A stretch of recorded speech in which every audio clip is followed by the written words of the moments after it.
హృదయంలో దేవుని మాటలు ఉండాలి. పెదవులతోనే మనం అంటే సరిపోదు. దేవా నేను ఎంతో ప్రేమిస్తున్నా అంటే సరిపోదు. నేను ప్రేమిస్తున్నా అంటే కడుపు నిండదు.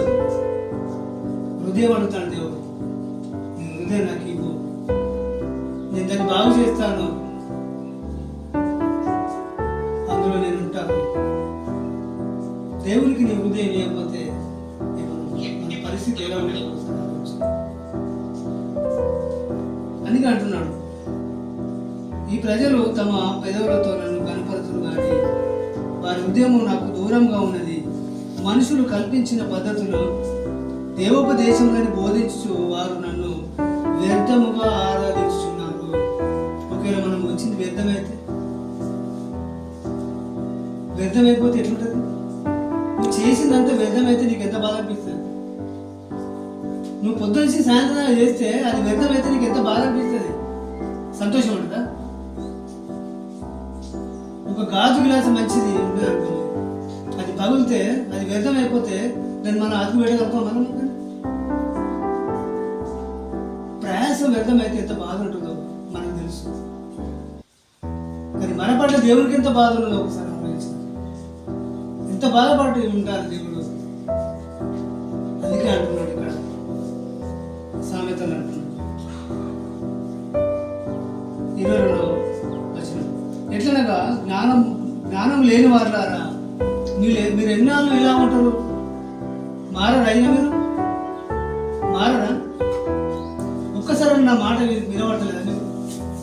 దేవుడు అంటున్న మాట మీరు ఇక మారరా? మీరు మిమ్మల్ని విడిచిపెడితే మీ పరిస్థితి ఎలా ఉంటుంది? దేవుడు అంటున్న నరకానికి జారిపోతుంది. మనం నరకానికి పోకుండా దేవుడు మనల్ని రక్షించాడు. ఈ మార్గంలోకి మనం నడిపిస్తే మనం ఏం చేస్తాం? ఆ మార్గంలో నడవకుండా మనం కాలయాపన చేస్తే ఏదో ఒక రోజు సంబంధం చెప్పాల్సి వస్తుంది. మీరు ఎన్నాళ్ళు జ్ఞానం లేని వారుగా ఉండకూడదు. అపహాసకులారా, అపహాసం అంటే ఇదే. విని వదిలిపెడితే ఏమో తెలుసా? అపహాసం అది.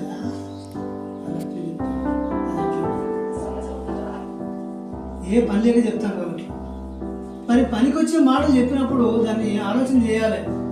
ఇది నిజమేనా కాదా? ఇది నిజమేనా కాదా? మనకు అపాయం వచ్చినప్పుడు మనం ఏం చేస్తాం? ఎవరైనా కూడా సంప్రదించాలి. కష్టం వచ్చింది ఎవరో ఒకరు ఎవరు ఆడుకుంటారా అని మనం ఆలోచిస్తాం. అన్యులైతే ఏదో ఒకటి మొక్కుతారు, ఏదో ఒకటి చేస్తారు. మనం ఏం చేస్తాం? ఇక దేవుడే దిక్కు మనం. అప్పుడు మనం బైబిల్తో ప్రార్థన చేస్తాం. మరి మిగతా సమయాలలో మనం ఏం చేస్తున్నాం? ఇన్ని మాటలు ఎక్కడ పోతున్నాయి? ఆ మాటలకు అర్థమే అపహాసకులారా మీరు ఎన్నాళ్ళు అపహాసము చేయొచ్చు ఆనందించు. వాక్యాన్ని వ్యర్థంగా చేసినప్పుడే అపహాస్యం ఉంటుంది.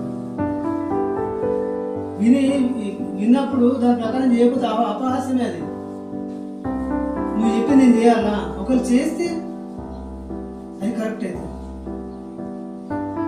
దేవుడు చెప్పిన మాట మనం చేస్తే అది కరెక్ట్ అవుతుంది. నువ్వు చేయనప్పుడు అది అపహాస్యం అవుతుంది.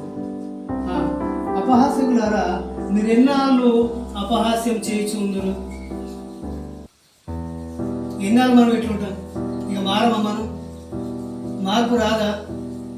మనం ఇలాగే ఉంటే మనం వెళ్ళాలి, ఆ పరలోకం వెళ్తాం. మనం వెళ్ళాలి. బుద్ధిహీనులారా మీరు ఎన్నాళ్ళు జ్ఞానమును వాక్యాన్ని అసహించుకుంటారు? వాక్యాన్ని అసహించుకోవడం అంటే ఇదే. చెప్పింది చేయకపోతే అసహించుకోవడము. నీకు మంచి బిర్యానీ పెట్టినా నువ్వు వాంతింగ్ చేసుకుంటావు అంటే అర్థం ఏంటిది? మంచి బిర్యానీ లేక ఎంతో మంది వాక్యం లేక అన్యులు. నీకు వాక్యం పెడితే ఆశ్చర్యం అవుతుంది. మనకు ఇంత మంచి మాటలు మనకు వినబడుతుంటే వాటిని మనము లెక్క చేయడం లేదు. పోనీ పంది ఉన్నది అనుకో, పంది ముందు ముత్యాలు పోతే దానికి మనకి తెలుసా ముత్యాలు? అమ్మో ఈ ముత్యాలు వీటి తొక్కొద్దు, వీటిని అపవిత్రపరచొద్దని ఇట్లా పందికి దానికి తెలియదు. ఈ మనుషులకు కూడా వాక్యం అంటే అలాంటి స్థితిలోకి వెళ్ళిపోయింది. ఈ మంచి మాట దొరకవు. ఈ మాట చూసేద్దాం.